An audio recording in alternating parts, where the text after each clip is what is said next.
Pemirsa, polisi mengungkap rincian temuan bom di Masjid SMAN 72 Jakarta setelah ledakan yang mengguncang sekolah tersebut pada Jumat 7 November lalu. Salah satunya bom di Masjid SMAN 72 yang dikendalikan oleh remote control. Nah, kami paparkan selengkapnya dalam segmen At Large berikut ini. Kita ke grafis yang pertama, pemirsa, di mana polisi menemukan 7 bom terkait dengan ledakan di SMAN 72 Jakarta ini. 7 bom tersebut ditemukan di 2 tempat kejadian perkara atau TKP yang berbeda. Dari 7 bom tersebut, 4 diantaranya sudah meledak. Dan TKP pertama yaitu di masjid, pemirsa, yang berada di dalam lingkungan sekolah SMAN 72 Jakarta. Nah, di lokasi tersebut 2 bom ini sudah meledak dengan aktivasi receiver yang dikendalikan dengan remote control. Yang mana remote-nya ini ditemukan di Taman Baca.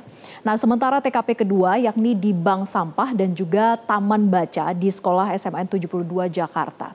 Di Taman Baca ini polisi mendapatkan, pemirsa, barang bukti 1 bom dengan casing kaleng minuman dan juga sumbu bakar.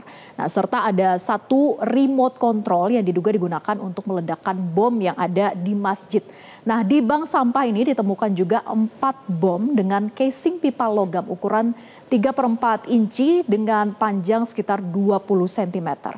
Nah, polisi juga sudah melakukan X-ray terhadap bom tersebut dan hasilnya tidak terdapat rangkaian elektronik dalam bom.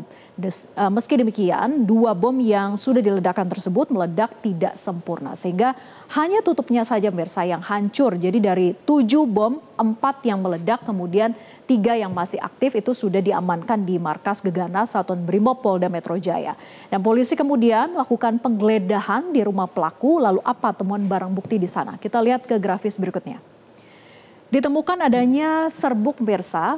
Dan ini adalah hasil dari penggeledahan rumah terduga pelaku peledakan. Serbuk ini diduga bahan peledak menjadi pemicu ledakan di SMAN 72 Jakarta.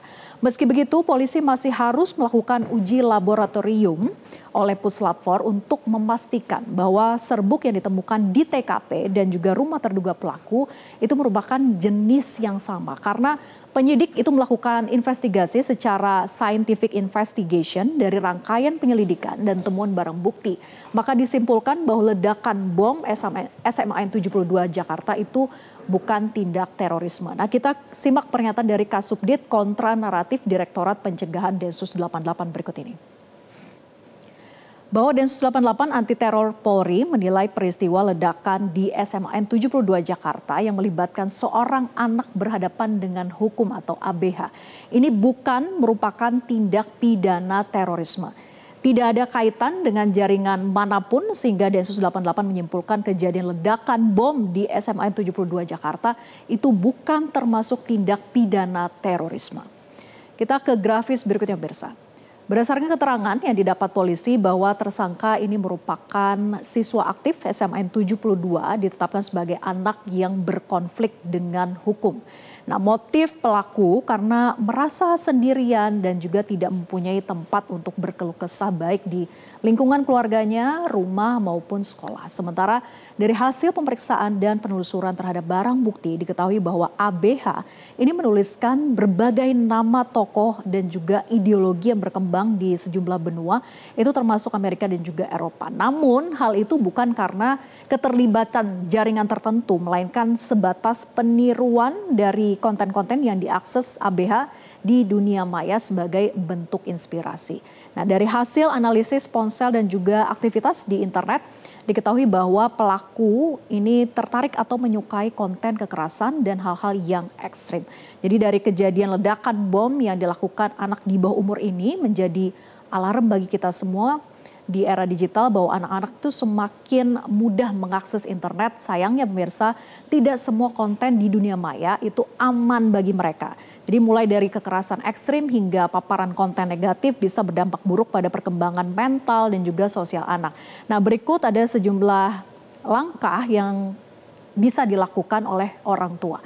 Kita lihat ke grafis berikutnya, di mana pertama adalah pantau aktivitas digital anak dengan menggunakan fitur parental control di handphone dan juga perangkat yang digunakan oleh anak. Dan jangan lupa tentunya untuk batasi screen time agar anak itu tidak terlalu lama menonton konten daring. Nah, yang kedua adalah komunikasi terbuka. Yaitu orang tua itu dapat menjelaskan kepada anak mengapa konten tertentu itu tidak pantas. Sehingga anak yang merasa dipercaya maka akan lebih mudah untuk memahami dan juga bekerja sama. Nah yang ketiga adalah arahkan ke konten-konten yang positif. Pilih aplikasi dan juga situs yang edukatif yang mendukung pembelajaran, kreativitas, dan hiburan positif bagi anak. Dan yang terakhir pemirsa adalah jadilah teladan digital. Maka orang tua itu harus menunjukkan sikap bijak dalam menggunakan media sosial dan internet karena anak itu sering meniru perilaku orang dewasa. Jelajahi cara baru mendapatkan informasi. Download Metro TV Extend sekarang.